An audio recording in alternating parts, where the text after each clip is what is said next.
Something isn't appropriate, I will say as well. Very mouthy, very neurodivergent bitch. So there is that. I am submissive, believe it or not. Fuck me, how did that happen? And I've switched in the past, but it's been a long time.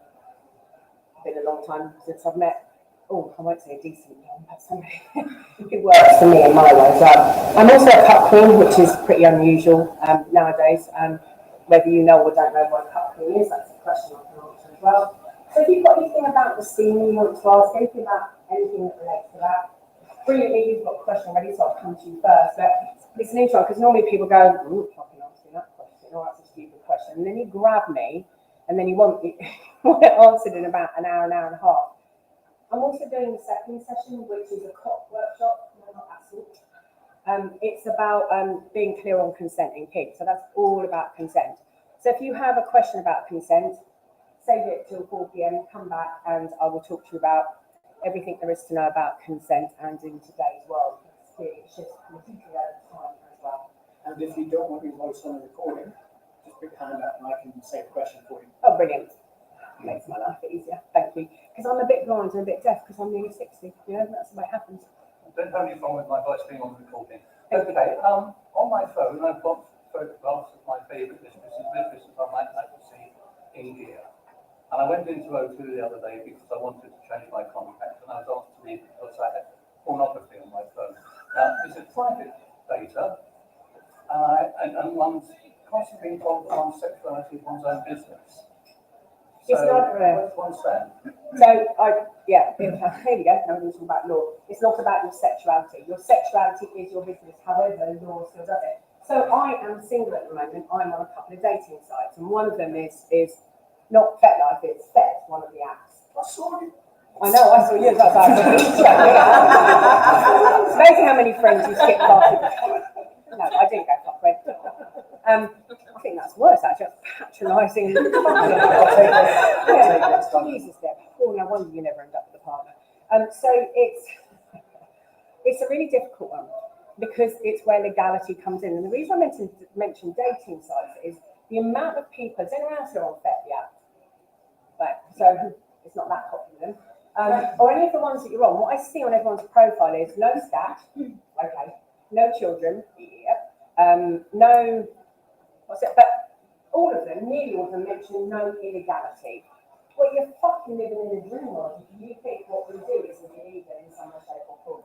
Most things that you do are illegal when it comes to BDSM and when it comes to images. So it's not a problem with your sexuality, it's a problem with the legality of our sexuality.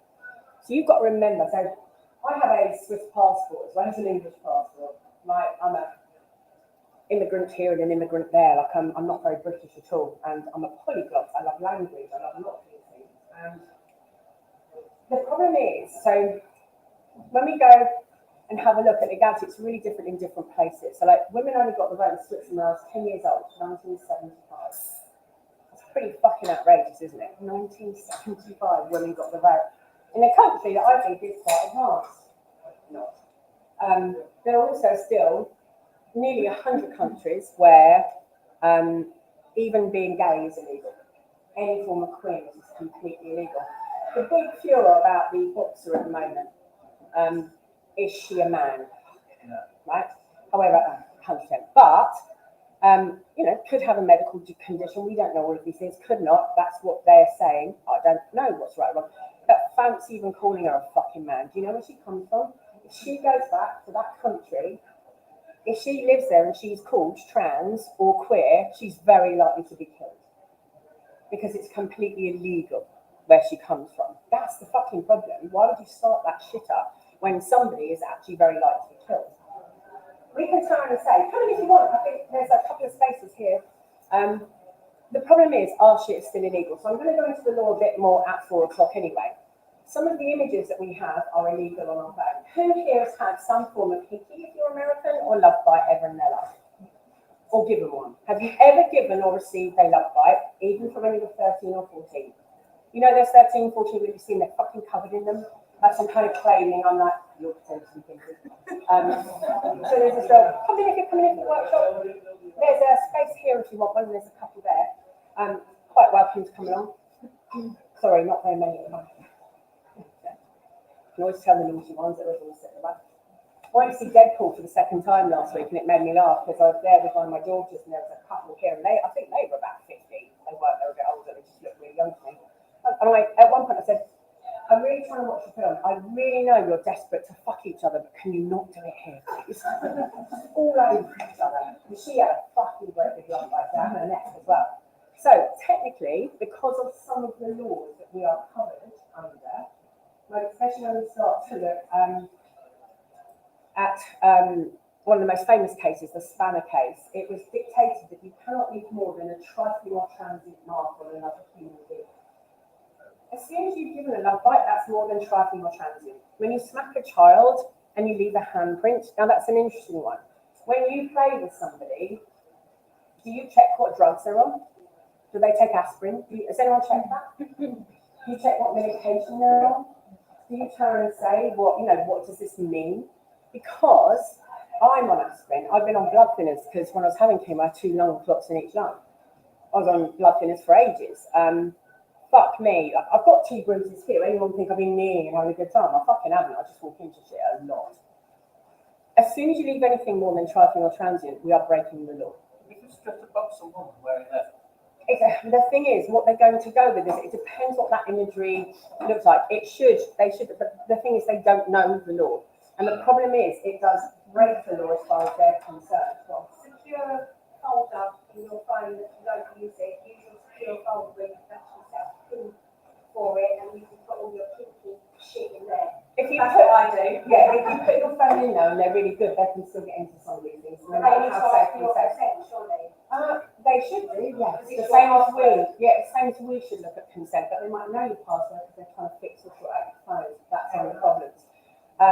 Also, if you travel, I went to the States in April, May, because a lot of people that know me know that my daughter runs a cheerleading gym, right? They're fucking world champions. They're awesome, awesome human beings. Again and again, every year, they keep winning something really, really well. All the time. Nothing is on my phone when I go to the States. Not a fucking thing. Not even FetLife, which is a favourite that I go to, and you can't see my membership. Although if they looked at my phone, they'd find absolutely everything. Yeah, I won't do it because they've got a right to take my phone number for it, according to their laws. And in fact, when you travel, it's one of the most dangerous times, depending on the laws of the country that you go to and their rights. People think like the police have a lot of rights. They actually need a warrant. There's a couple of seats at the front if you want one. And there's one there, a couple there, and one there. Welcome to come in. Sorry you're squishing past everybody. So you've got to be aware that customs and excise have way more rights than any other form of law enforcement in most countries.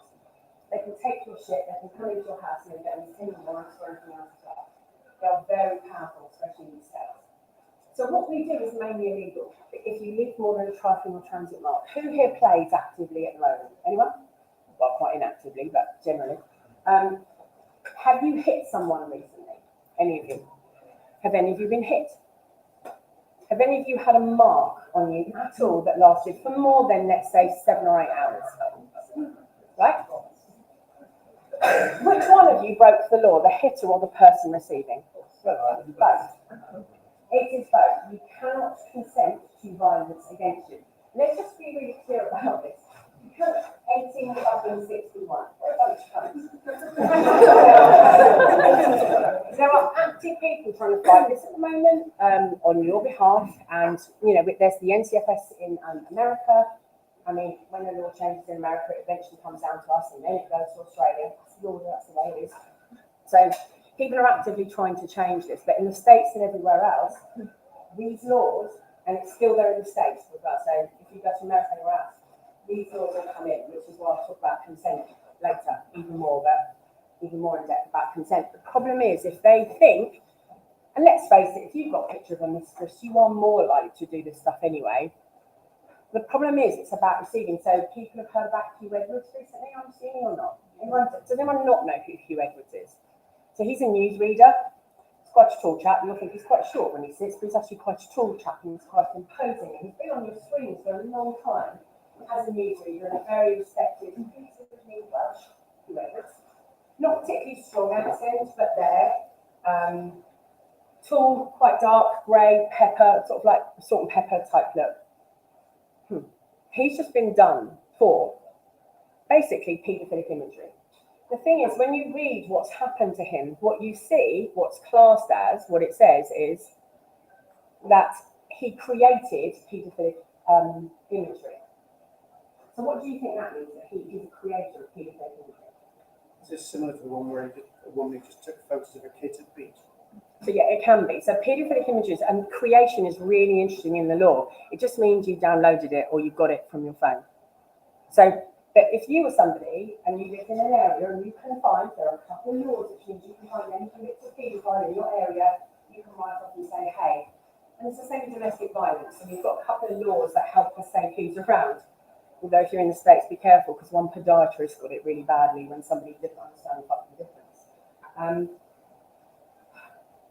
As somebody who's convicted under the sex offenders register, it could be that you squatted for a pee, you lifted up, you flushed your fucking cunt and your ass, or your cock, you're done, that's it, you're on the sex offenders register for a minimum of 10 years.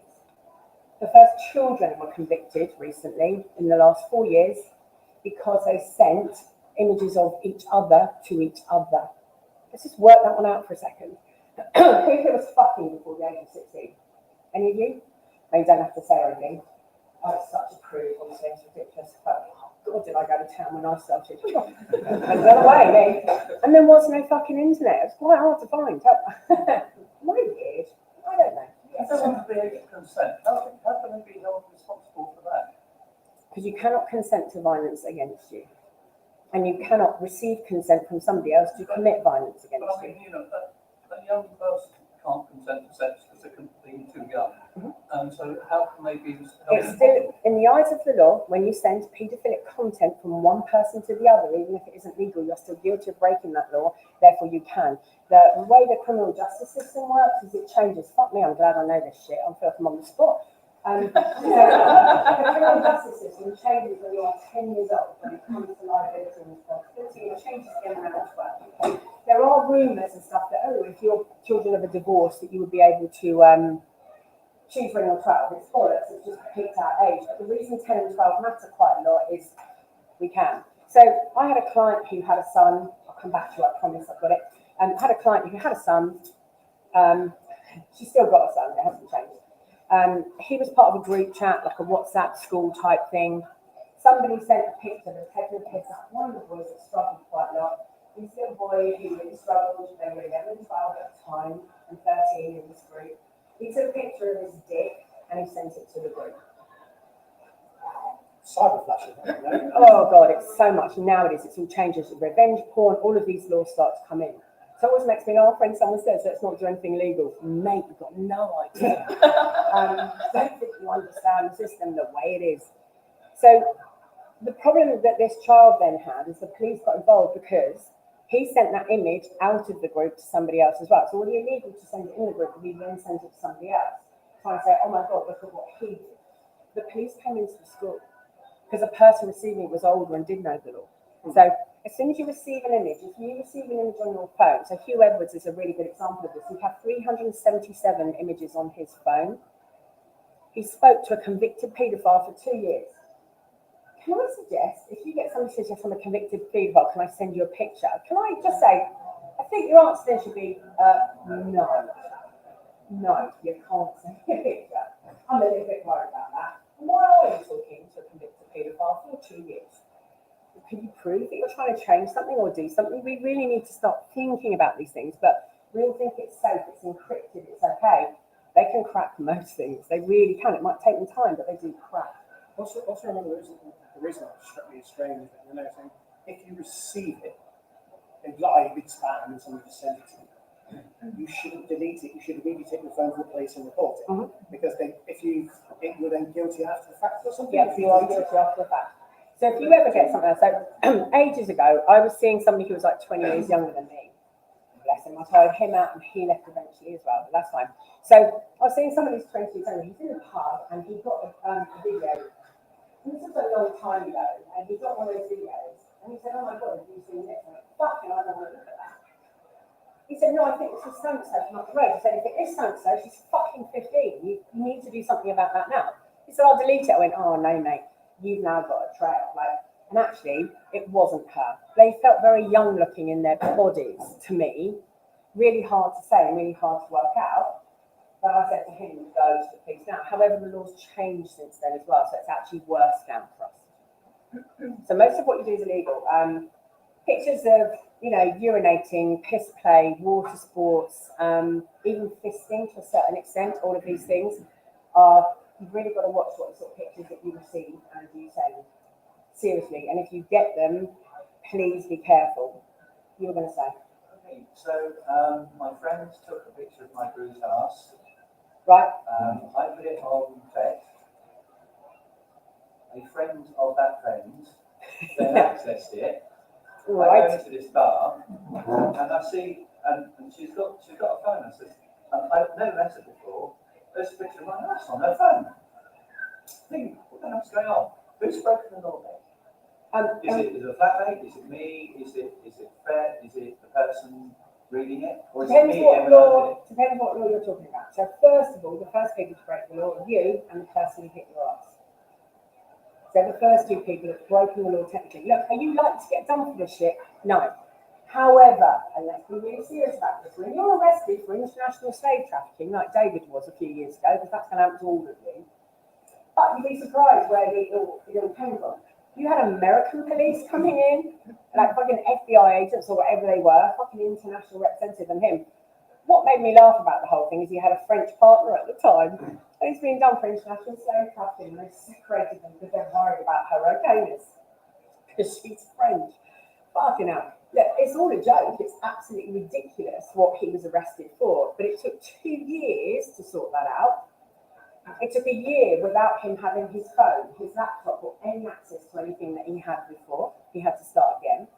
Plus, if you are looked at or researched for these types of things, they often don't want to go online and look at any of you can't have any of the memberships that you have with different things.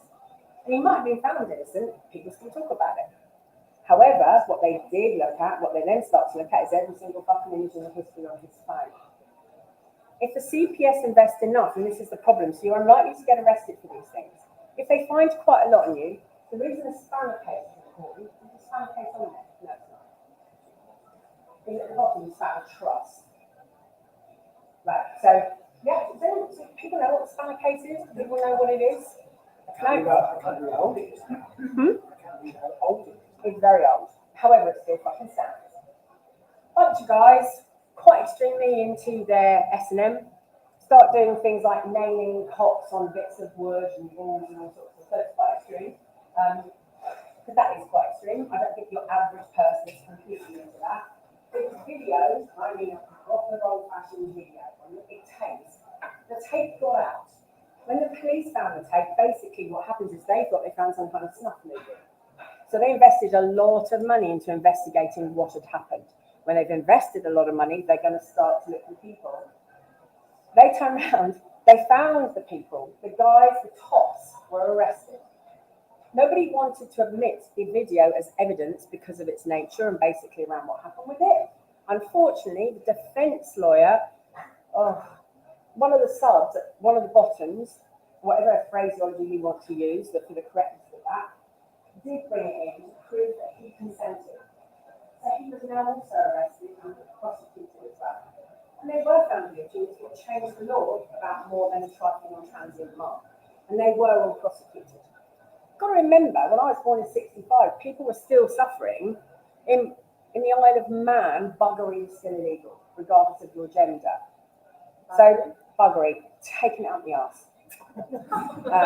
Buggery, it's a proper term, darling. You don't like proper terms nowadays, do you? Anally fucked. We call it pegging, if you like, if you use your own part. Sodomy. It's sodomy. We go to the buggery, sodomy, the more old-fashioned word that one uses. So, the problem is, this is stuff that really repels. And I ran an event twice. I'm going to go into that. I ran a Littles event. My daughter, who owns the gym, had a different gym at the time. It was then being used as a soft play. So Poppy, my best friend, who also happens to be a fucking kinky bitch and a psychologist, I mean, what more could we have in common? We thought, do you know what? There is no event that really uses a genuinely lovely place for littles, and she's a little. I'm a bit of a daddy's girl, but I'm not a little. I like calling someone daddy, and I like that power exchange. Quite hard when they're younger than you, but hey, we're still going to suspend reality now, man. You're still fucking calling your daddy as you fucking yourself. So, it doesn't mean I really want my dad to fuck me. My dad's still alive. I could ask him. I'm not going to. It repels me enough if I have to do a COVID test down You this said a throat. lot of wrong things, but I think you may well just talk. I can still go to hell and keep going. So, what's interesting, I'm not used to that sort of thing, but we put this event on. Oh my fucking good God, it's sold out. It's sold out completely. It's sold out second time. People turned around and said, it's probably the best held event they've ever been to. There was lots of safety around it. They loved it. I read stories. They had a variety of milks because, you know, you all need oat and almonds and different things. We had gluten-free biscuits for biscuit time and everything else as well. We did everything as well as I could possibly do. I'll pass the parcel, fucking smashed it. It was amazing. We even had dad socks for the grown-ups in one of them. And actually, there was someone here, because he came, had fucking grown men arguing over which socks they wanted to keep. Like it was very competitive. And it was really cute. It was a beautiful thing. Until the Sun found out about it. When the Sun found out about it, especially it was advertised on FetLife, it wasn't about a beautiful event where there were neurodivergent people and some of whom had nappies on. There were very specific sectioned off nappy areas with privacy that we even had a proper registered nappy bin so we could get rid of things properly. We honestly can't tell you how good this event was. It was a fucking whole six either. So the problem is, as soon as the Sun got hold of it, we've all broken the law. Actually, we have not. There was no sexual anything there at all. There really wasn't. I think the worst thing we got is somebody cut their finger a little bit on a metal chair underneath, because we even had the people working there. I've got all the stuff and I've designed this whole place because I really like the visualization of these things. It's all to do with space.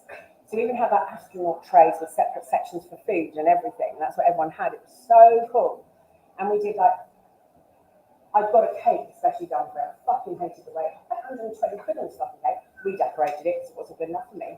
Astronauts, planets, everything. Really, really gorgeous. And of course, as soon as the Sun got hold of it, it was a disgusting event where children were put at risk. Everyone there was a paedophile. There was cum everywhere. It was absolutely horrific, and it nearly closed the business down, but it certainly closed Poppy and I down. We just ran from it. Because it isn't just always about legality, it's also about what people will accept or not and what they'll say. People are frightened of the law. People are frightened of how people talk. One of the people who... We need a sign on there saying, if you want to come to a workshop, come in. If you don't we really? Sorry. I'll make a note. Thank you. More signs. It's not the legality, because we were at a christening a few weeks afterwards and a few people were talking about it. And someone I know really well, who also knows I'm the Kink Shrink, gave me their baby. Not literally, clearly not for everyone. But they wanted to get some lunch. And they're very tired, and she's a very new parent, he's a really new dad. So I said, hey, baby. And I rocked the shit. Oh, she won't sleep on me. And I went, why won't she sleep on me? She doesn't sleep on anyone. Baby's asleep. I'm pretty calm in those scenarios. Calm is key. So, and then I was like, well, you guys have your lunch. I've got her. She's absolutely fine. And then sat down, oh, don't sit down. She'll wake up. Oh, she fucking wake up. She didn't sleep on me for over an hour and a half. Jesus, I forget how heavy babies are. Oh my God. And they were eating, had a really nice time. Thank you so much. And then they asked me some questions about it all. So dead. I was like, oh, fucking hell. And I heard some other people talking about it. It's the misconceptions that people have of us, that we are paedophiles, that we are fucking weird, that we don't like it. Now, when we're in our 20s, it changes again. Kink is pretty alternative. It's quite cool. Lots of people are doing it. When 50 Shades of Grey came out, the sale of nipple clamps in that 1 month went up by over 2,000%. 2,000%. And there was shit on grey babies. That's what they called them at the time. They didn't come out grey, that was seriously white. But there were fucking 2,000%. And all I can think of in that is what sort of nipple clamps. Because if they're the fucking really vicious allocated ones and you think you know what you're doing and you pull them off, to say goodbye to a person's nipples. So, where's their education coming in here? What are we doing or not doing? The misconception that we have around law is part of it. They don't have a right to look through your phone and such, can they? Do they? They can do. Good luck trying to have a go at someone about libel. It costs you tens of thousands of pounds to have a go. Because I looked at it over all of this. And there is still a local primary school in my area who says, don't go to that soft play, it has safeguarding issues. It's probably more safeguarding tightly run than anywhere else. That's what makes me laugh, because I put the fucking rules in. I know what the rules are. And that place is disinfected top to bottom, and people and parents just come and say, gosh, this place is so lovely and clean. Yeah, we know, a bunch of fucking windows would come all over the walls, Because that was the imagery that they had, that people being tied up in corners and they were fucking. Your toddler makes more fucking biological, devastating type mess here than any adult ever has done. I've watched a kid in an acrylic bowl sit and squat and shit, for fuck's sake. None of the adult kids did that, funny enough, The problem is, it's a misconception. So people go, I can't touch this, it's pornography. They don't want to go any further in case they see it. If they see it, they're liable to report it. That's a whole different kettle of fish. If you start to lose your phone or people are interested, again, the likelihood is low. Anyone willing to take that risk? I'm fucking not, I tell you. I'm really not. I don't want to lose my phone, my contact, I want to lose everything for a year or two. I don't want to be investigated for that. I don't want it to go out there. I'm out very much anyway, and I'm out as the Kink Shrink. But fucking hell, that's different. So the other thing was there was the incident of somebody train or tube or something, someone pulled out. Yes, there was. Yep. So what happened as well, what can also happen is somebody was looking at some form. Who here has got a privacy screen? Do you know what privacy screen is?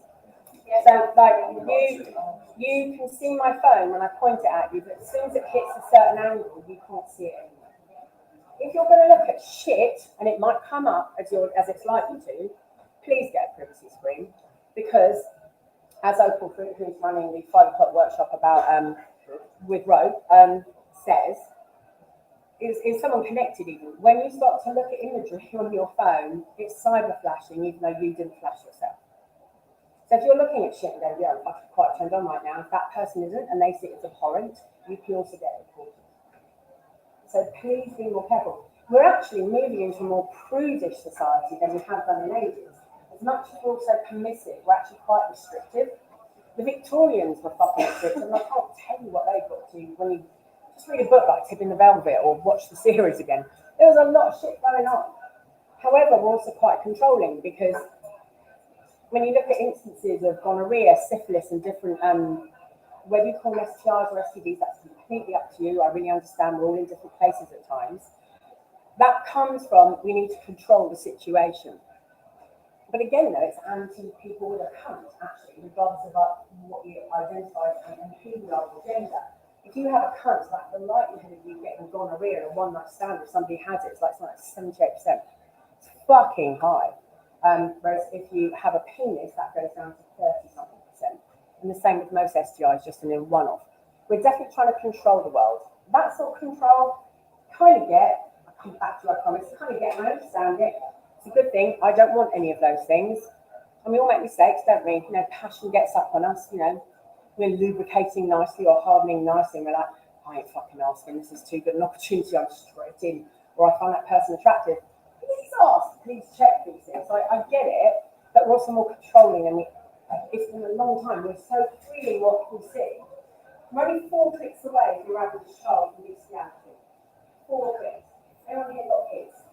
I'm all adults now, but I don't really want my kids to see bestiality. I don't. My kids are liberally brought up. They're independent. They're all daughters. They're very different to me. They all look different to me. They all have very different personality types as well. They're awesome women. One is tends to form more heteronormative type relationships, has slept with women as well, and many other people, has a good time, definitely called her ex-daddy, and she's come here with me. My youngest is the same, she's pretty kinky. Now, even my eldest kinky, because she found my collection at 11 and worked out how to get into it. So that's quite. Nowadays, I have a very much open door policy. I've got a massive wardrobe with a shit ton of kinky shit in it. And I say, at your own risk, girls, you're adults now. If you open that cupboard, that waft of leather and other is definitely going to hit you. If you want to buy anything, you cannot, because I'm also a believer, like, my stuff gets used on me. You are not using your toys on me. I don't know where they've been and I don't know how clean they are. And I'm not a germaphobe or a paedophile type principle, but I've also got a massive writer on how you clean your toys. Believe me, most of them you can't clean as fully as you want to. And things do live and things do happen. So actually, you're going to use my toys on me. Have you got one of those? Of course I fucking have. And if I haven't, it's because I don't want it fucking used on me. That's the only thing. So I have a massive, extensive collection of like over, fucking hell, I'm like 60, it's 40 plus years. I've got a lot of stuff, but it just gets used on me. I mean, if you're worried about your hands, put it fucking love. It's cleaned well as well. But again, it's about having these kids, and I've got like my third eldest she has a girlfriend at the moment. She's very much, she's more into pansexual is really more what she is. It's not about gender, it's about who she just loves and likes. And she's massively in love with Shah. They've got a beautiful relationship. She was out last weekend in London, it made me laugh. Her shoes broke, one of her shoes broke, and her other best friend, they were out for another person's birthday in one of the ball pit bars. Fuck me, don't wear strappy sandals, those cunts, I'll tell you. Because when they walk through, both her shoes broken and one of my daughters. They got picked up a lot by people coming over saying, oh, let me help you. Having with elastic bands. Luckily, I'm in London, so I'm like, well, meet me here, I'll give you a lift home. It'll be all right, because I was at a play. Of course I was. I was on a ball pit, but I was at a play. But this other guy went on his knee with me, was really trying to help her, and he said, oh, by the way, can I have your number? And she said, oh, no, really, sorry, I've got a girlfriend. Puts her foot down and goes, why the fuck did you waste my time then? You're right then, mate. Insecurities are really showing. Okay. But it is about the legality and the perception that we have. And I would say, personally, as somebody who's been doing it for a long time, as well as it is my profession a lot of the time, and I know I'm still going to come back to, I promise, please learn your law. I said this, like, mate, whenever I've got somebody who's queer around me as well, like I was at the original Pride marches, and when I was like over the years, anyone been to any of those? They were not pleasant. No. They were not about glitter and drugs. You're lucky not to get bombed. You were lucky not to get fucking God knows what by anybody. There was petting, there were truncheons were definitely used. It wasn't very nice, and there was a lot of hate as well, especially with the extreme. Like you would have like skinheads, Nazi type, very, very right-wing people around. Yeah, it's still there as well. It's a safer environment than it ever was. And in fact, if it wasn't for the fucking unions, which makes me laugh, and the miners' unions, we wouldn't have the queer rights that we have now, which is quite a contradiction. But it was down to a really tiny group of people who went to Wales to help a group of people. And they weren't very accepted. Oh, where are my gays? Where are my gays? Come here. And one of the men there was like, anyway, if you haven't seen Film Pride, fucking go and see it. I'm a big believer. If you are queer, if you are kink, if you're anything, get to know your fucking history. Get to know your fucking rights. I fought for your fucking rights for you to be here. And believe me, I've had a lot of shit for it over my life. I love the fact that you have more freedom than I ever did, although I'd argue you don't when it comes to things like this. In our phones, the proof wasn't there. However, you all know the way you use anything. If you tweet something, if you put anything on TikTok, anything that you do is seen by thousands of people. And once it's out there, that's it, it's gone. And then when you get a job in 10 years and someone doesn't like the tweet that you made, or someone doesn't like the TikTok you put out and they find it, you can also lose your job. Imagine what it's like if you've got a picture on FetLife of your bruised arse. I don't put any intimate photos up anymore anywhere. I've definitely stopped doing that for my own safety. If you think the police are not on FetLife, think again. Because sometimes when I'm involved in cases, and I am involved in cases, they'll tell you about what they've seen and how it is. Look, I'm not saying they're looking, I'm trying to make you fucking paranoid or anything, but what I am saying is, just be a little bit more cautious than you think you should be. Do you know that every tweet in history is saved at the Library of Congress in America? There's some seats here if you want, there's two there, or please, or if you want to sit there, please come in and sit down. See, I always make people run. See, look, there we go, there's the first. Classified as media, so yes, it's legal to be held. Completely legal. There's definitely some seats here. So what I'm saying is, look after yourselves and please be careful. Be careful about who you show pictures to. Personally, if you're going to go get your phone left out or done, take all your pictures off, save them separately. I don't care if it's a stick, I don't care if it's a different hard drive. me, I really know my stuff. I don't. But make sure you save your shit. Make sure that it's somewhere else. Take your phone in completely clean. Because it doesn't take a lot. You want to say, this person came in, we're a little bit worried about what they've got, and all of a sudden you've got an investigation. It doesn't fucking take a lot. And it also depends on the person that's involved. We have to have evidence. There's a lot of stuff involved with us at the moment where people say this person broke my consent. And they get really, really upset when a group or an event or different people will say, I'm sorry, there's not a lot we can do about that. Well, you fucking should. You can also get done for libel. You can also get done for slander and all sorts of other things. There are different things that influence everything that we do. Again, we've got to be really careful because we don't have proof of a lot of these things. It's quite difficult to prove sexual assault. It's quite difficult to prove assault. It's quite difficult to prove who did it. It's quite difficult to prove consent violation. I will come back to it. Lots of people are backing the phone up on Google or iCloud. So what's the possibility for that? Could they access that? They can fucking up. Yeah. Most people can access everything. Anyone here a real good IT person or work in IT? Yeah, so one there, one there, one there. Do you reckon you can access most things, or you know someone who does? And you can also get a court order anyway. There you go. Please be a bit more careful. What were you going to say? Sorry. Okay, I was going to ask you, what you said about this to your profession, obviously, as well. So how does stuff like professional films or sex therapists who will work hands-on with clients, how does that work? It's illegal. So, like, for example, I'm a psychosexual psychotherapist. I have quite a few qualifications because clearly, I'm a fucking nutter who just thought I know it'd be a really good idea to do 20 years worth of learning. Like, it's not a good idea. And I've done that instead of a doctorate. I really have. I always say I'm desperate to do these 2 PhDs, but I don't want to because I just want to read them instead. And I've already got, all right, fuck off. You say the same things again. It's been there. Yes, it's fucking there. We need new extortions. Stump card. Right, so I love certain things. I'm very excited about certain things, and I'd love to research them and have a look at them. I would love to, but for me, it's more important to be more multiply qualified to know what I can back myself up on and say, if I work with you, I've definitely done a 2-year trauma training course on top of my degree, my MSc, and I've also got an MBA, and I've done family therapy, and I've done child therapy, and I've done all these things, like 20 years worth plus. Really important to me. I cannot touch a client. Even with psychosexual psychotherapy, you can in some countries, you cannot in the UK, it is not legal. So I can't touch anyone. When it comes to a dominatrix or a dominant, regardless of their gender, it depends how they touch and what they do and how it's being paid for, whether it's sexual or not, because it still is covered under the very old sex workers, which are still called prostitution rules. So they're still covered under that, I'm afraid. So it's still illegal if you have a victim. So again, if you want to be a fucking professional, and you're going to be a dominatrix or a dominant in any way, shape or form professionally, learn the law first.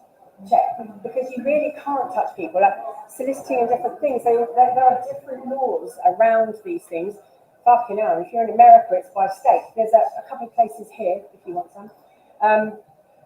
State varies, but in the UK, we have our counties, but it's one law countrywide for us.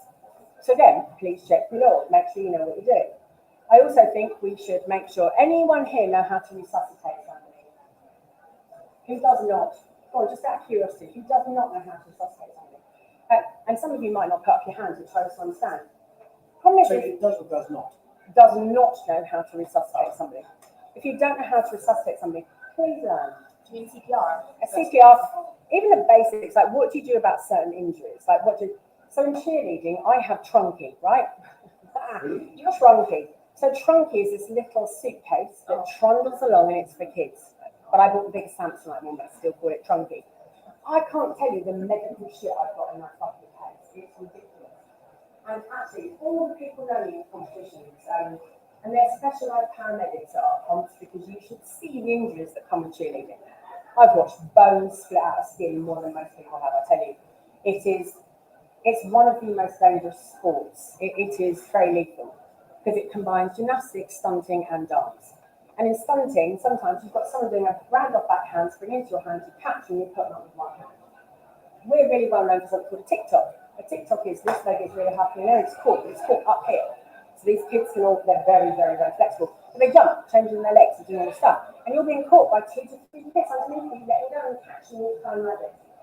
Fuck me, it is actually really fucking dangerous if you look it up. When you come down, it is major. It's major.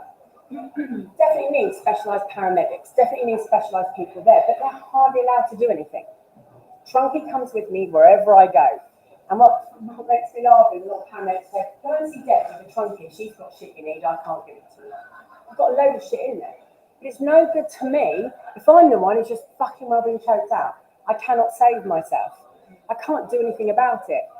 And again, even in this country, even a few years ago, there's been a few instances, haven't there? There was a case in Scotland, there was a case more locally, sort of like down south, where one guy got really drunk, went to his ex-wife, choked her out. Do you remember hearing about that one at all? He'd had like 9 bottles of beer, still drove there. He blamed the fact that he was pissed, but the main reason he gave was that she's into it, she really likes it. Well, I think you find she's your ex-wife and she didn't consent, and choking her out is not a good thing.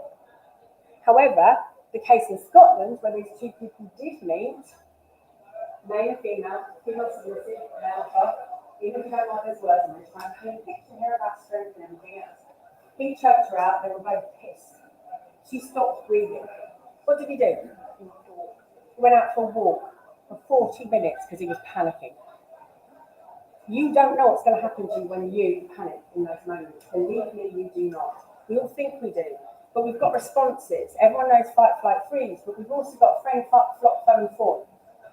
So trauma type responses, and you're not trauma with a capital T. Fight, flight, freeze, friend, flop, phone, fawn. If you flop, also it's around consent, and I'll say this later. If you fuck as a form of trauma response, oh my God, check out that person isn't doing that because they're not actually consenting. If you're fawning and you just want to please somebody else, all these things really fucking matter. Well,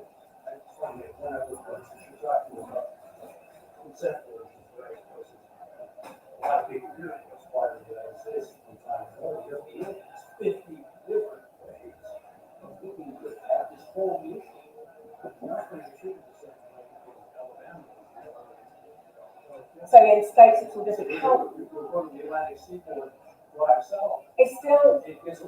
It's still overall though, you can't consent to violence against you. There isn't a state in America that turns around and says you can do everything that we do in every way, by the way. So if you decide to move over there isn't one that says it's all okay. So the fun part for me as well is excluding sports. Excluding sports. So you can box and beat someone up. Sports are a completely different angle. Same in the UK. It's more dangerous a lot. Oh God, yeah. If you're actually punching someone in the face 3 or 4 times, it's a shit ton more dangerous. That's okay. Although I quite like a punch, so I don't know if I can say It's just sport. I quite like a bit of ultra violence. Hence I still have my hips fucking injected every 6 months because they're like fun. Literally and metaphorically. So in fact I need to at the moment, you go to, oh God, that really hurts. You know, I blame that on being a professional dancer for a couple of years. It wasn't. It's being punched from behind too often around my bursa, and both my bursa are split over the joint, and when I start to lean on them, and when I put too much pressure on them, I'm going to sleep. I'm like, oh, here we go again. So I go along like a fucking masochist who doesn't really want to center it, have a jab right into there, just above the bone, and I'm semi-crying, thinking, it's worth it. It was. One of my points later I'm going to say is you can't really consent either, because when you truly think about consent, who here played last night? Right, so I don't want to be too personal. Would any of you want to answer roughly about what you did physically? Would any of you or not? You don't have to. Okay. Okay, so it's like spanking and toys. So we think, well, there's nothing wrong with spanking, there's nothing wrong with toy use. But we don't know what's going to happen to us, and we don't know what the long-term result of that is. Like degradation. Like, it seems so nothing, but actually what we know is, especially when we look at things like different things, you're welcome to come and, I think there might be some seats here or whatever, and there's a couple there. You don't know the long-term impact of many of these things on you. Emotionally, you don't know the long-term impact physically, always. look, being punched is a bit out there. I totally get it, but fuck me, I wasn't punched that hard either. I really wasn't. But it's about the consistency of things. The same as if you're degraded all the time, you're like, I might really love it. You mustn't know, psychologically, if you are ripped to shreds very often, actually it's not so good for your psyche unless you get the balance of it for somebody. It starts to impact us hugely. Plus, with so much emergence of neurodivergence being, like, when we're neurodiverse, we don't fit in anyway. We feel like we're different. And then you get told you're a piece of shit because that's what you love, but that can also wear us down as well. We don't know. And we don't know, I mean, I personally have quite a famous whisk story. Oh, don't. So I've had my lunch. I went into a hotel room just wearing a coat and a pair of high heels and nothing else. I wouldn't do that sort of shit anymore, especially the high heels. Fucking hell. Why they're these motherfuckers. That's too much. Sorry, I might just flash my knickers to half the audience. I am wearing them. Can I just say, it does all match. You're not up here, I've been paid for. I'm fine. I've had a lot of kinks in my time, don't you? And I've done a lot of stuff. If you name it, I've probably tried it. Whisk being one of them. So I turned up at this hotel, and this person, of course, I haven't asked if they've got a fucking balloon whisk in their toy cabinet, have I? I've checked everything else and circled everything. I'm a big believer in the, again, I'm going to talk about this later, the opt-in system for consent. And nothing is on the table until I say it's okay. And you say it's okay, because it's both of us, it's not just one of us. The top has to fucking consent too, right? They're not dispensers, and neither am I. Think a bit about asking about a whisk. I had a coil in at the time. You with me yet? For some reason, the coil got trapped in the whisk. Also, if you are slightly above a slim size, you hold fat slightly in your uterus. So, if you push a whisk balloon in, there's a possibility that some of that fat could be trapped and twisted. Believe me, I've researched this. It didn't catch my fat, but it did catch my coil. As it caught my coil, because it didn't pull the fucking strings in the right way, the coil came out. There was so much blood and a lot of screaming from me, but still incredulously was, why the fuck would you put a whisk in? We've got cooking fetish. What do you think you're making? Do I look like an angel fucking delight? No. I really don't get it. What the fuck is going on here? But we do use a lot of kitchen implements. They're quite handy, like the wooden spoon and spatula. Please don't then go and make your fucking soup with it afterwards. Those fluids and all the sort of stuff that you use get trapped in the wood. Plus, we know if you put them in a dishwasher or anything, they split anyway, and then we've got fucking splinters. Like, come on, let's buy these things specifically for our toy cupboards, or not. Don't just use your fucking mother's whip. I don't think they put it on, because it didn't seem the type of bait to me. So we've got to be very careful about what we use and why we use it. I now ask everyone, do you own a whisk? I'm not willing to take that, but I'm not. You cannot put a fucking whisk inside me anymore. And I don't have a coil anymore, fucking old and currently in the menopause because of breast cancer. I have anti-estrogen drugs, so I don't fucking need anything like for years, but still not the fucking point. I'm still going to ask if you've got a whisk in your fucking play cupboard, which is mental, isn't it? Right? Sorry, I've got a coil and hasn't been 30. It's pretty painful at times. And it isn't for everyone. Like, the more you relax, the better you do. It's not good. I can't get up to bed because I couldn't get up to bed. And the cramps and things that come after. If you actually research the pincers, and I do mean pincers, because we're all told that they're like a set. So, like, you know, when you have something pierced, like I've got 14 ear piercings, right? So I'm pierced fairly often. I did have lots more of me pierced, but after that fucking MRIs and different things, like the rest of me is not pierced anymore. But I've got 14 ear piercings, mainly orange ankles, a couple of orange diamonds, like a bit obsessed at the moment, orange. But what's interesting, the forceps that they use are just curved, yeah? Do you remember, like, if you've ever had anything pierced? Not the fucking forceps that go inside your cervix. If you truly research and look at them, they also have a sharp prong. It's not really hurts because they fucking go into your cervix to hold it open in the right place. Yeah, it's not pleasant. But anyway, whisk. story, like ask different questions, for fuck's sake. It's really important. Who here's got a completely different question? Because we are going to talk about consent. We've got about half an hour left. Who here's got a different question? Some way, shape, or form about anything you want to know about? You mentioned about the different trauma responses. Yeah. So how can you, if someone's doing like, one of them, say like a platform, how do you know if it's You don't necessarily. That's the problem. And you don't. So I don't think you had the question. How do you know whether someone's in a different trauma response? The truth is you don't fully, because people in a trauma response have got no control potentially over what they're doing. Can you learn and change your trauma responses? Yes, you can. It is possible, but it takes some time. It's not easy work. See, people noisily. I always want to ask them why. What have I done to upset you? Do you need glue together? No, you don't. So it's really important to understand trauma to a certain extent. This is the other thing. So not only do I want you to go off and do a basic fucking course on physiology, where are the nerves in the body? Where should you hit or not hit? What is safe to do? I'd also like you to learn your basic first aid so you can resuscitate somebody. I'd also like you to understand that, if you take that staple out now because of the depth of it, or that piercing because of where it is, that person's going to bleed to death. I want you to understand that shit when you do it as well. I also want you to understand what happens to people, not just physically, but emotionally, what trauma responses are, and what's going to happen. People who have a trauma response aren't always obvious. They tend to show some aspect that's slightly different to their normality. So it's about knowing someone. Who here has ever met somebody for a one-night stand for a complete play session and not really have a lot of conversation? Many of us, quite a few of us. It's very different. We don't know somebody. We don't understand their responses. We can look for galvanic skin responses. The person's sweating differently. Is their colour different to what it normally is? That's the problem, isn't it, if you don't know somebody?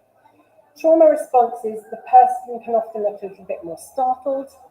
So when we freeze, it is a freeze. It's quite obvious. There's quite a strong response in somebody, but we know that the person is freezing. However, freezing is also then adapted to also contain flight, because we can fly inwards as well as outwards. Flight is literally what it says. We tend to walk away, run away, but we can also run away internally. Maybe so fight, flight, freeze, friend. I want to be your friend. We're going to try and make friends. More people go, I'll ask you to as well. You're fine, you're fine. So that's association have to freeze? is what, sorry? Association have to Disassociation is completely different, although it is a trauma response. We have 3 to 4 forms of disassociation that happen in people, from being completely gone and not being present anymore, down to even if we have dissociative identity disorder, which used to be called many other things, we might have a different part come out. Once went to a workshop where the guy said, it's really fun to see something do ID, though, you never know who you're going to get. Have you guys that funny too? It's funny to speak to somebody who's got multiple personality disorder who still use the old phrase, because you never know who you're going to get. It's fucking okay there. Really not okay. So we disassociate, or we anyone here ever been caught in a daydream where you just realise you just disappear for a few minutes sometimes? You can 7.5 days, 7.5 hours a day when we're in the office. That wasn't either. Yeah, so all sorts of different levels can happen for us in different ways. Again, it's about getting to know somebody. But disassociation is a trauma response at its greatest level, especially when we get to way more serious, when people aren't even there. Yeah. So they're out of body, out of mind, out of different things. I was listening, oh my God, I can't remember that to say it out loud. I was listening to a really interesting podcast earlier. I really love this woman, I can't remember her name, but she talks about the Greek classics. She was talking about Euripides. No, I'm not going to go there. Yeah, no, I'm not. This is ridiculous. I'm even saying this out loud. But fucking hell. The responses we have are initially around rights and different things. Did you have a hand? Yes, I am. Yeah, sorry. So on that kind of thing, around all the responses and so on, so I'm very proud of when there's fear involved, a lot of it comes out to cliche for saying no really first, but I guess I don't really have a specific question of what can somebody do at the top, or somebody who's involved with that to kind of be aware of that, and how do you kind of respond to these one effect? If I have a partner I know they've got a specific thing that's going to freak them out, great, you avoid it, talk about it, you do whatever, but then if you think kind of come out the other way, Out of nowhere. yeah, I mean, which by the way is more likely to happen. Yeah. Because what we've got to remember when we go back to the same question is it's not about a real fear, it's about perceived fear, it's about perceived threat. Because if we're with someone and something consensually is happening, we don't, that person has agreed and that's what they want to do. But again, like I said before about consent, I'm talking about this later, so it's a bit crossing over, but how do we even know what we're consenting to sometimes? And we don't know what it's going to bring up in us in any way, shape, or form, nor do you know what's going to bring up in the other person. Plus, you have to remember, a lot of people with trauma do not even remember that they've got no idea about what happened in the past. They might pretend to the story, they might be able to say some things that give you clues, but you won't necessarily know. So I'm going to answer yours as well, let's still answer this one. So if you've got like somebody who flops, that can be quite obvious in their bodily characteristics. However, we can also talk about subspace in that. So if people go to top space or subspace and they're not particularly present in some way, shape or form, for me, and I'm sure this answers your question as well, is just stop. Stop doing whatever you are doing. Because I'll tell you now, I'd rather have no regrets about that situation and do it again at another time than see something through and have regrets and realise that I have broken consent before. If you haven't, I do not believe your history if you've been around for quite a long time. I remember my partner and I at the time kidnapped this woman, tied her to a St. Andrew's cross at the end of the bed. A lot of people have heard this story before. We were playing with her. She was an Amazonian, incredible woman who liked a lot of pain. Incredible. And we got this list from her male dominant that said these are the things she likes and does not like. I actually had this list that was very specific. I've read this list, I've put it into my heart, I know everything that's on it. I really do. That consent really fucking matters to me. I'm really innocent. We're doing something right now, like crap on our face, it's not on the list. That woman broke half of an oak bed trying to kill me. She was coming at me and she had lost it. It was really obvious she had lost it because again, her response was fight. She definitely wanted to kill me. I was quite clear she was strapped to a fucking huge bed at that time.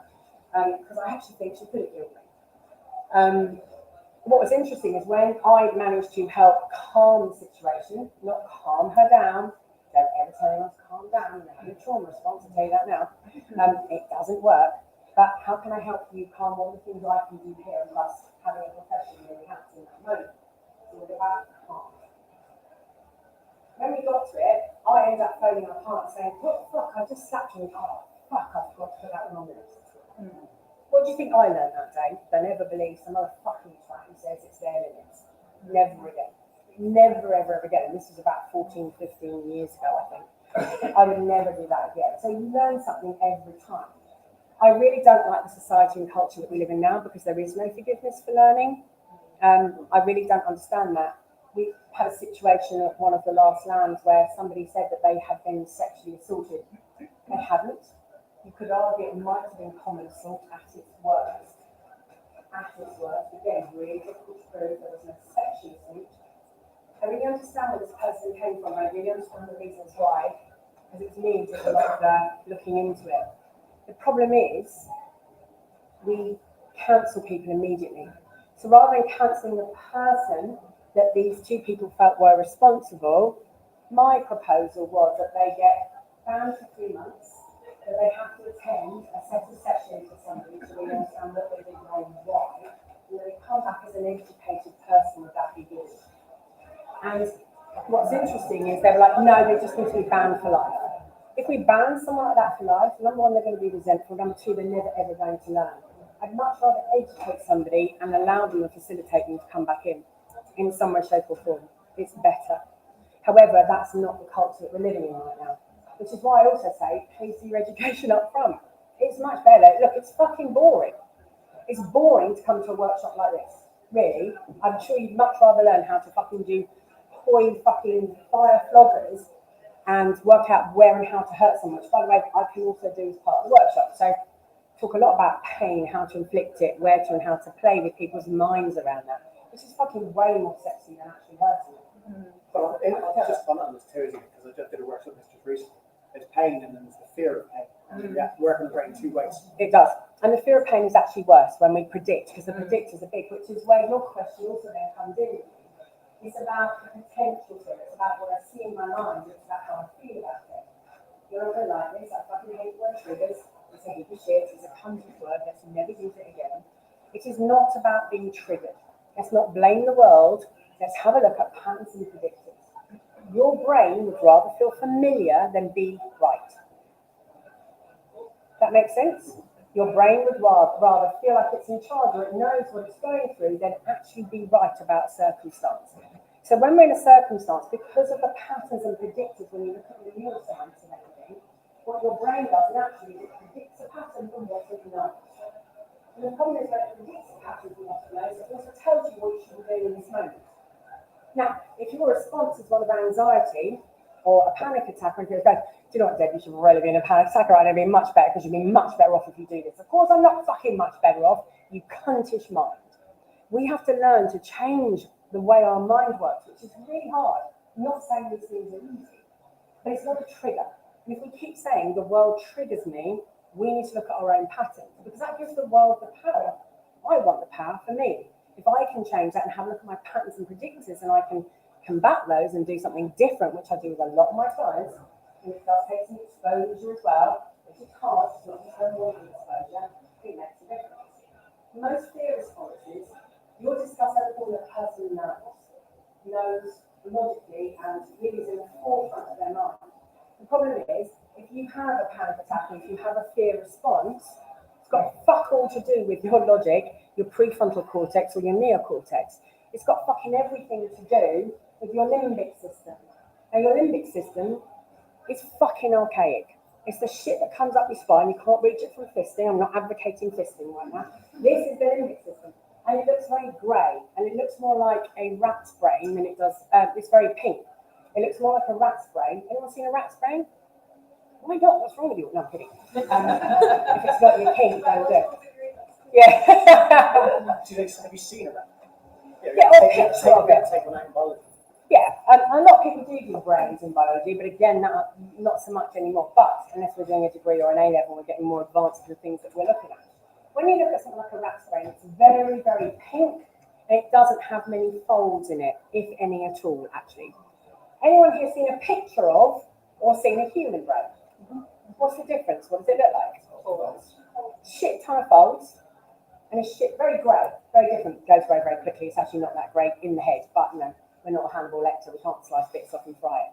So it doesn't work that way. So the problem is our whole system, our brain system, which is very basic. I'm not talking about degree level for fuck's sake, or neuroscience perfectly. You've got your limbic system. You've kind of got the rest of the brain sort of around it going forwards. And brains go off, again, it's not a left and right system, although people think it is, but if we have that imagery or the metaphor of like a water bomb, when somebody is overrun by something, in a moment, what happens? You must have read a book where, well, maybe you haven't, the Viking had 3 axes, his arm was chopped off, and he still kept going and killed 20 people. Or the perpetrator was shot 20 times and still kept running. You read stuff like that? Where the red mist or the white mist descends? Those sorts of images. The problem is, that is exactly what happens really metaphorically in the brain. The water bomb is very unsettled. The emotions are really high. Fucking November here in July in America, lots and lots of fireworks, all the wrong colours, and that part of the brain takes over. A lot of our modern system that we have now then shuts down, and this little primitive motherfucking cunt takes over, and it is reactive. If I throw something at one of you, you might think I'm a bit of a twat. That could be a start. But you are likely to do 1 or 2 or 3 things, which is smack it away. What the fuck did you throw that at me for? Actually do nothing, just let it hit you, even, some of us. Look bewildered, look perplexed, and some of us might catch it and be like with all sorts of different things. We go, oh Deb, why did you pick on me? Is it because you like me? And we might even flirt or be friendly or do different things in different times. The thing is, you cannot dictate what this great partner's brain does to you in that moment, which is why we can't have predictors. We don't know what that person's going to do in that moment. If you think something is wrong and you're not okay, their logic is gone. So our logic is gone at that moment. Now, this isn't, you can't use it in court. You can't say, Well, Deb said my prefrontal cortex and my neocortex were fucked, so I just decided to murder them. Doesn't work, right? I mean, you can try it, but I ain't going to experiment myself. Deb said. The Deb said, yeah. It's been said before. So, not in a murder trial. So we've got to be really careful, and we've got to be careful about the circumstances that we put ourselves in and how these things work.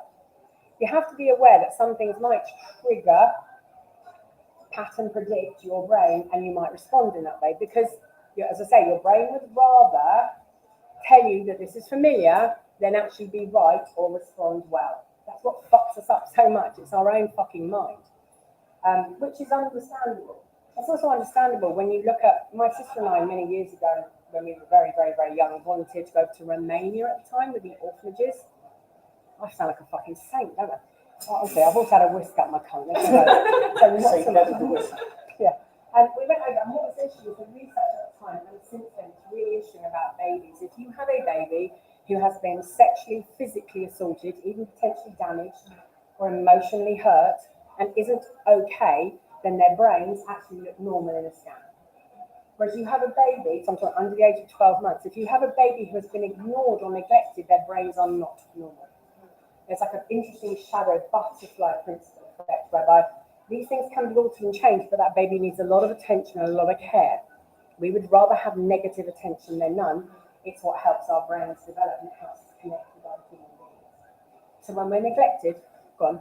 I'm just thinking, if your limbic system can like hijack your brain in that moment, is there a way of stopping that system, or is it just a way of you have to just hijack it back? You can stop it if you learn how to do it and see the physiological symptoms that you have in advance, if you start to learn your own systems. Somebody else, like you were asking as a top, can I do anything? All you can do is untie the person, let them go, let them have their moment, help them calm. The way we calm is in a variety of ways. It can be a temperature shock. Do me a favour, do not pick up a bucket of cold water and chuck it at someone, right? Although that might work, I think you find that could also be assault. However, you could say, I've got some freezing cold water, do you want to splash it on your face? Don't do it if you've got rosacea as well, let's just cover that. Put your hands in it. Good cold temperature change can really help us, it can shock us out of it. Breathing differently really helps us shock out of it sometimes. A really sour taste can help us shock, that's not your cough or your cum, sorry. It's not, right? In Trunky, I have super sour sweets. So if I've got a kid who's maybe having a panic attack, I say, would you be right tasting a sweet? It's quite sour. I also ask coaches, because I was in loco parental, they had a loco parental at that time.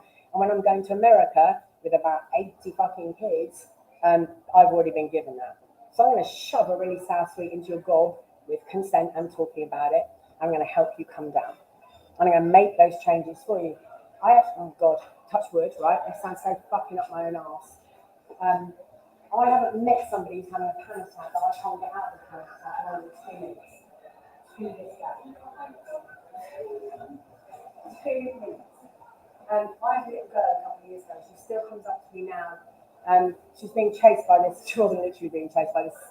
Funny enough, he worked in a psych ward. He's a mental health nurse, and this girl, little girl, had just seen. So somebody's done a back walk over, which is a very basic level skill in cheerleading. In gymnastics, as she'd gone over, she clearly had some kind of existing fracture and everything else as well, but the bone came out of her arm this way. And this other little girl was really close to her, and she was only 12 years old. And she's having a major panic attack, not surprised. And the psych nurse, actually was a paramedic, was chasing her saying, okay, let's calm you down, calm down, breathe. All the wrong things to say, especially breathe. You don't need to breathe, you need to breathe out. So I'll often tell someone, get your breath out, quickly as you can, keep going. Good girl, right, I've got you now, good boy, whatever it is, I don't give a shit. And there are certain ways to get people back. So breathing out is the most important thing because we tend to make ourselves hyperventilate. So when we hyperventilate, we then cause, there's a German word for it, there's secondary set of breathing that also makes us look like we're having a panic attack, so we get it twice in one hit. So calming down is really important. Calm parenting is really important. Not permissive parenting, calm parenting is really important. And he'd been trying to talk to her and get her in a private space for about 20 minutes, and one of the coaches came up and said, Deb, can you help? I went, I can if you get him out of the way. Can he move? Like, can I say or do anything? Are you okay with that? And I think 4 minutes later, she was actually on the floor. They competed, they had to change their routine anyway. And she just ran at me afterwards and like, jumped up at me and put her legs around me. Oh, consent violation. She's only small. I don't do this shit. Go good. Lots of people are actually watching it.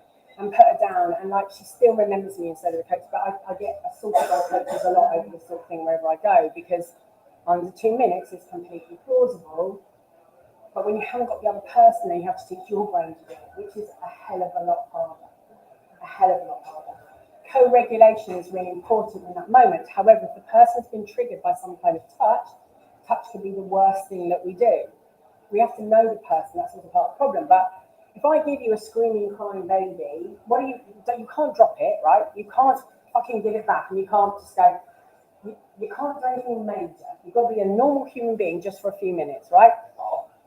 So if I give you a crying, screaming baby, what are you most likely to do if you are quite a nice human being? With a screaming baby, move. You're going to move. You're going to rock, aren't you? What else are you likely to do? You might sing, "Ooh, baby, baby, back in the cunt." It sounds lovely when you're doing it, right? I've had 4 daughters, don't knock me, and they're all very close together. Right. So, what else are you likely to do? Sorry. You might try food, nappies, and different things at that moment. If someone's having a panic attack, don't try any of those. So look, at that moment, but a sour sweet or a shocking taste might actually work. So there is an element of that comes in. Don't check someone's not having a panic attack, just saying. So as you're rocking, let's say food, nappies, and everything else is that. Actually, a drink of water can also really help, because it helps us refocus in a moment, especially if it's very cold water, or as I say, a really bitter drink.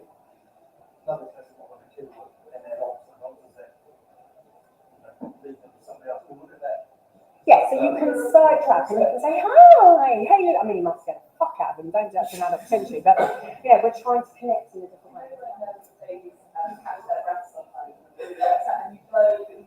Blow. Start the regaz. Yeah, so again, you would need permission for that. Shocking someone, that's something.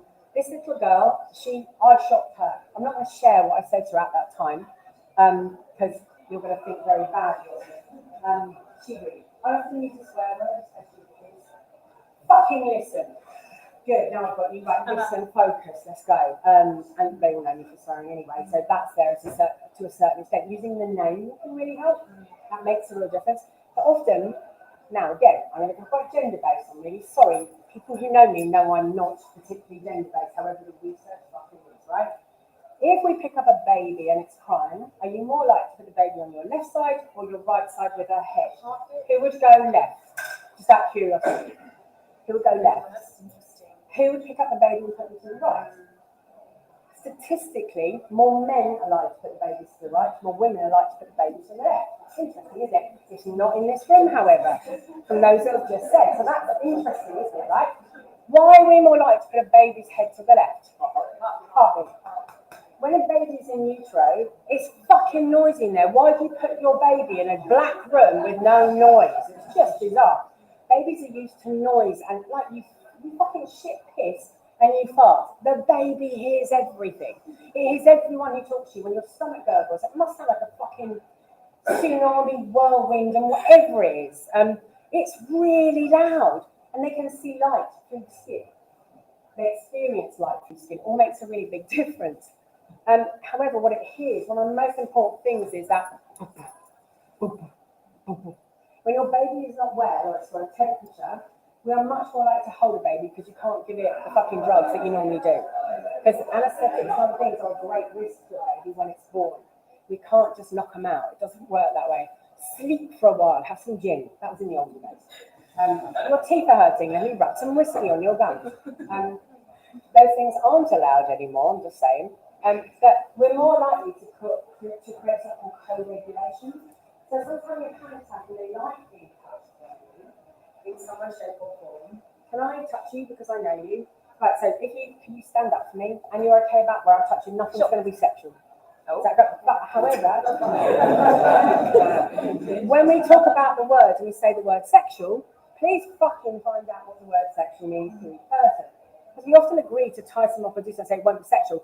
A fucking great big rope right up through their clitoris around their bollocks and you go to touch them, it could be sexual for some people. So again, we need to understand, I'm going to touch you on your top chest. Is that okay? Yes. And are you right if you touch me as well? That's okay. So what I like to do is take your left hand and put it here. And if I take my left or right hand, it doesn't really matter, and I put it here. What I want you to do is just focus on whether you can hear my heartbeat. Yes. Now, psychologically, she doesn't know this, thank you. But what she did is she regulated her breathing with mine, even though she wasn't conscious of it.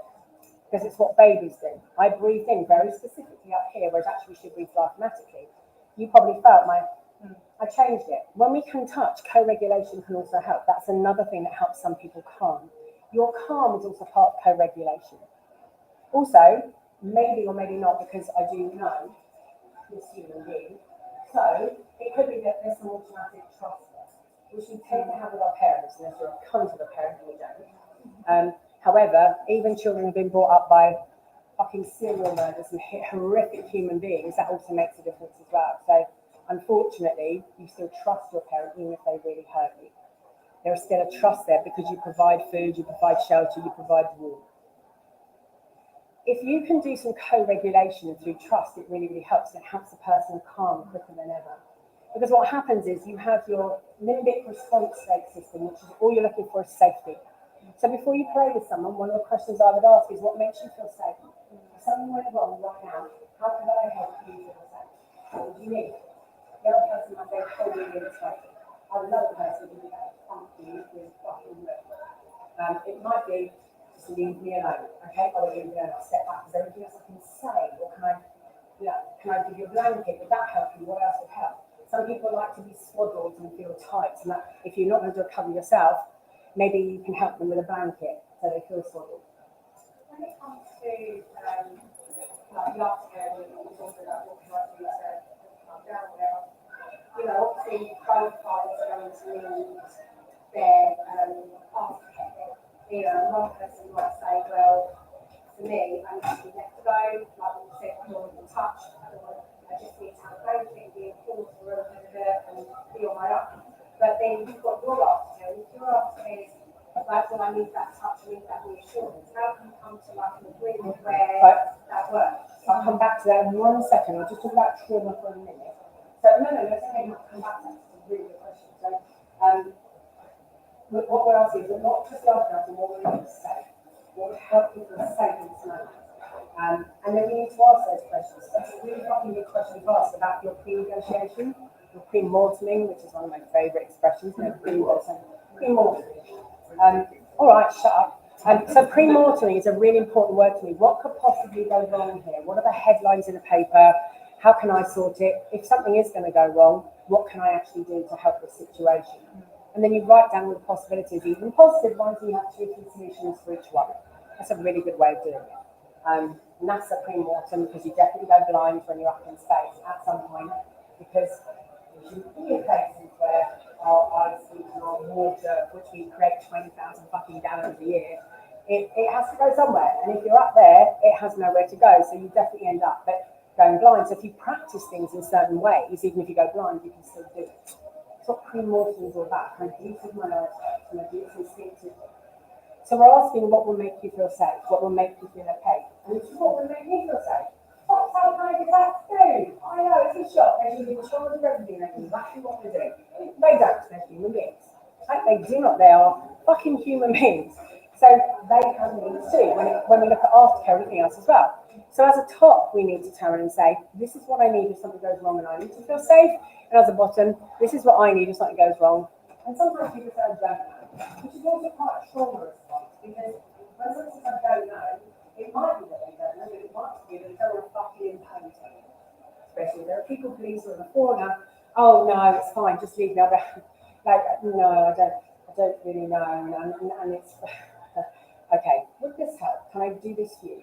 Again, a bit of taste, a little bit of protein is really good. Again, I don't mean you'll come, okay? I know you think it's full of protein. Great. Not in this moment. We're now thinking with a different part of our brains, I'm afraid. So protein can really help. So if you've got vegetarian, understand what protein is to that vegetarian. Because vegetarians have different rules for themselves as a vegan might. So here, drink this milk doesn't work for some people. Or have this slice of ox tongue, right? That's very different compared to having a bit of chicken breast, isn't it? So I'm not fucking eating ox tongue, and you've got a different thing going on. Annoying someone can actually also help, ironically, when we swear or shock them. A little bit of shock isn't a bad idea because it reestablishes our system in some way, shape, or form. Tone of voice. Tone of voice can really help, but it also depends on the original reasons to why they're there, and we might not understand it. Calm tone of voice is really important. Hi. Calm, slow, steady, safe. It's also what creates hypnosis when you think about it. It's the steady rhythm of the voice. And it's co-regulation again. If we talk to someone and, oh my fucking good God, look at that cut I've just done. Shit, I need to phone 999. That person is definitely going to panic. When the midwife said to me, when my fourth daughter was born, no, was it my second? It was my second daughter. So I got it, my last two were home birth. Just sitting out of that part of my life. So I've got my legs up. I definitely needed stitching this time. And her actual words at one stage were, she's student, I'm not sure where that bit was supposed to go.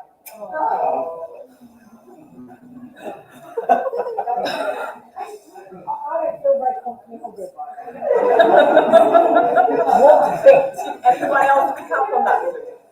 Okay. What did you think where it was? I mean, and then of course it's whether you want the husband stitch or not.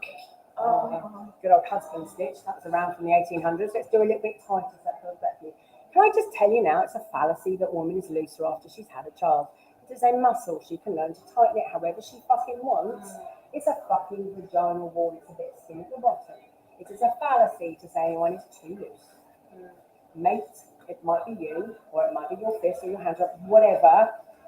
Let's stop fucking saying that about people who've had children.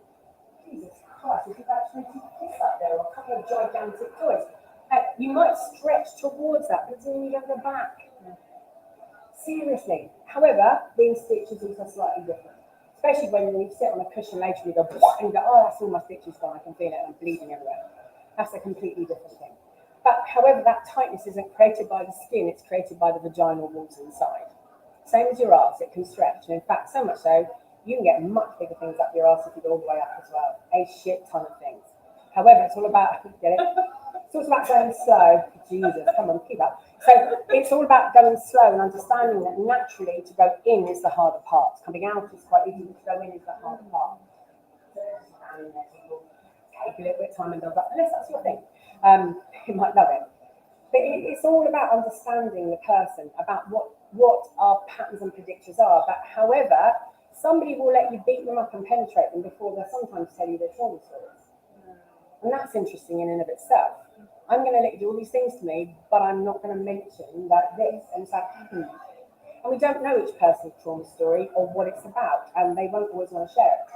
When I was working on Harley Street, which is a bit of a name up there, it's no shit, really, you just rent a room there. It doesn't fucking mean anything. Like, you just charge 3 times as much, you just rent a room. I was working in I was the clinical supervisor in the chamber at the movie sort of company that was there, and to be honest, a friend of mine. And this young woman who was very quiet came in. She had a 2-year-old and a 4-year-old, and she was really traumatized. And she told me a lot of her stuff up front. Often, if you come to someone like me, I'm not going to let you show your trauma up front. I know you think you should, but actually, can be very traumatizing on a cellular level. So, repeating trauma. Tell me all about your trauma. Fucking shut up. Don't ever ask that question. What you can say is, would anything we're about to do impact how you feel and how safe you feel, and what would you need from me in the moment if it went wrong? Again, that's a good question before. And then listen to the person. People don't lie to you. I don't really want a relationship. Oh, good. I'm going to change you. No. The person has told you who they are. Let's just believe them. So believe them and do what they want you to do. If the person doesn't know, ask them to go and get some professional help. And if they've got to be a professional, by the way, check that professional. Even if you've done 4 years or you've done 2 years post-grad, doesn't mean you know a lot about trauma. Because trauma is covered for like a fucking weekend on most things. Or anyone here a psychological profession? I should have asked that question up front. You know, I've been talking a lot of bullshit. They're going to yeah, and if you are and you want a CPD certificate for 2 hours, I'll let you know. Contact me and I'll give you one. I'll do that for everybody who comes to one of my workshops anyway. But it doesn't mean that they are trauma trained. It doesn't mean that they know enough about this eating disorder or this different thing. A lot of us have different specialist areas, but we're not particularly trauma trained. When I did psychosexual psychotherapy, which is a 2-year postgrad, after having done a master's, which by the way, the master's also doesn't cover it really. I think psychosexual, they did talk about kink and poly, right, in that 2 years. Guess how long the kink and poly talk was? 20 minutes. It was a day, half a day, maybe 3/4 of a day, for both, like within the one. And I'm like, fucking hell. My supervisor is Dominic Davis, who runs Kink Therapy Group, and they have a course. And I'm writing some extra courses for them that people can now take, not yet, because it's not done, like little pockets of like an hour each, so people can start to specialise in what and who we are. So they can have a look at that and they can then go through that and tick that they've done that, so they've got more awareness. Because your average kink course, when it's a specialism, is a weekend. So you go and see your therapist and say, are you kink friendly or kink aware or kink practicing? And they go, yeah, I've done a course. How long for is the next thing that comes out of your mouth? And where have you got to know that from? And how do you feel about kink? Or I remember once saying to a group of people I was teaching on a supervisor's course, and I gave them a very extreme circumstance about somebody who had transition, had 6 days of vaginal reconstruction, had been abused as a child by their grandfather, and was in this, not a relationship with this person who's just so cruel and not very nice, and said, you're too fat and ugly for me to fuck, but I will hurt you. And they were scarred with the amount of bullwhip scars that happened. And I said, well, what would you do? You know, immediate responses were going, please. Well, that's helpful, isn't it? That's not helpful in the scenario right now. What does this person need? But their immediate response was police rather than understanding what the person actually needed. So again, that goes back to your question, it's the misconceptions that we have. If someone goes into a panic attack, just don't touch them unless you have full consent for that circumstance or situation. Because if you touch, who knows what we could be done for as well. So please be careful in that moment. It's really fucking important. You've got to protect yourself as well, as much as you want to help the other person. It really is important. So, again, giving you a few ideas. I like the 5-7 method of breathing, but I've added to that. So one of the things you can do, and you do it before you play with somebody, so you can all do this for yourselves, because we're just about to finish anyway. What I want you to do is imagine, let's do 4-7, but numbers 1, 2, 3, 4 coming towards you. You're feeling panicky. Where is your panic? What does it look like? What is it? For me, it is a writhing black, Neo-based fucking Matrix metal snake. It's very hot and writhes around. That's my imagery. It's hot. It moves. It doesn't stop. And I can almost hear like a mechanical noise as if I'm in one of those films. When I see the numbers 1, 2, 3, 4 coming towards me, first of all, the temperature of those numbers has got to be the opposite to what I'm feeling, so now it's cool. This is hot, that is cool. If yours is cold, the numbers are hot. You imagine a taste you love. You imagine, again, not what's your taste as it comes through, as you're breathing this in. What fabric is it? What texture is it? You're really going to try, because they're going to use a very different part of their brain now called the insula, which engages the front as much as they can, especially when we talk about all the main senses that we have. So we're asking them to imagine their favourite sound, all of the things. So for me, I see the numbers 1, 2, 3, 4 coming towards me. They're cold silk, like silk pillows. And that's silk pillows, and when you lose your hair to cancer, you're quite precious about it afterwards, even though it's really thin. So definitely silk pillows. Give you a lovely, cool silk. Clearly they're orange now. They used to be copper and other things, but they're orange, which is that colour. So it's still cold orange.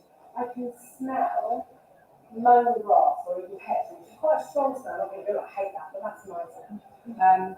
That I really love, that freshness. Or it might just be the sea breeze, because I live really, really, really near the sea. My sound that I love is that of the waves. You can tell I fucking live near a pebble beach, can't we? Doesn't really have any sound. But it's that sound that I really like. It tastes of coffee yogurt. That's my upbringing. Can't really buy coffee yogurt very easily in the UK, but when I was in Switzerland for a long time, they had like a coffee yogurt, which really makes me think of that time. It's a lovely, safe taste for me. It really is something I love. So you think of your smells and all those things, and I see numbers 1, 2, 3, 4 as they're coming in. They kind of soak around the black. I can hear the sizzle. As I breathe out, the numbers 1, 2, 3, 4, 5, 6, 7 leave me. And as they leave me, I'm doing the opposite to what the other senses were. It's a taste, a smell, a sound, a texture, and it's the opposite. So they leave me and they're cold, but they've got bits of black metal in them that are hot. They're reducing as they go. Plus, when you use that part of your brain, you're calming the other part of the brain by default because you're switching it over. Makes a real difference. So again, 4, 7. 7's all the opposites. As it leaves me, it's a colour I'm not that keen on. It's got the tinges of black in it. They're cold, but they've got these bits of hot. It's a smell I don't particularly like. It's a taste I don't like. It's a sound I don't like. It's a texture I don't like. So you're playing with all of those senses. So even asking someone, a really basic exercise like that could really help them.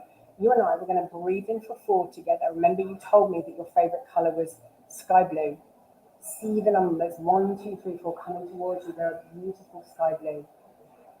You can also do safe place techniques and other things, but that all gets a bit more extensive, and you'd really need to know someone to be able to do some of these things, and you'd need to know a lot about them.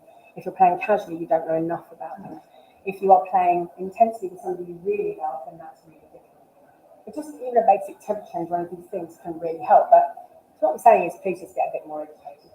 I'm kicking you out. I'm back in 20-something minutes if you want to look at consent. Thank you for your time.